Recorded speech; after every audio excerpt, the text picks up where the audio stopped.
మీలో ఎంతమందికి తెలుసు, నేను ఇప్పుడు రీజన్ ఇస్తున్నాను, మీలో ఎంతమందికి తెలుసు స్వాతంత్ర పోరాటం తర్వాత, ఇది చాలా ముఖ్యమైన విషయం, స్వాతంత్ర పోరాటం తర్వాత 1947లో మనందరికీ స్వాతంత్ర్యం వచ్చిన తర్వాత మొట్టమొదటి జనరల్ ఎలక్షన్స్ 1951లో జరిగింది.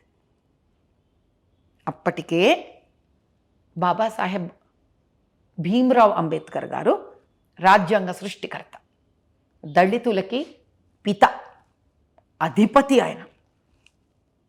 అటువంటి వ్యక్తికి 1951లో అప్పటికే అనిపించింది ఆయనకి, నెహ్రూ సామ్రాజ్యంలో నా వాళ్ళకు న్యాయం జరగదు ఇక్కడ.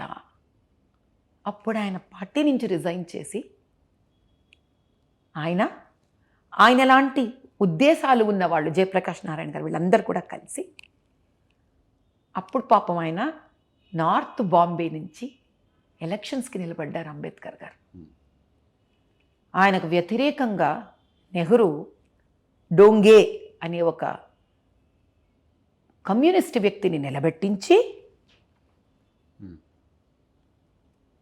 1,00,000 జాలీ ఓట్లను క్రియేట్ చేసి, దొంగ ఓట్లను,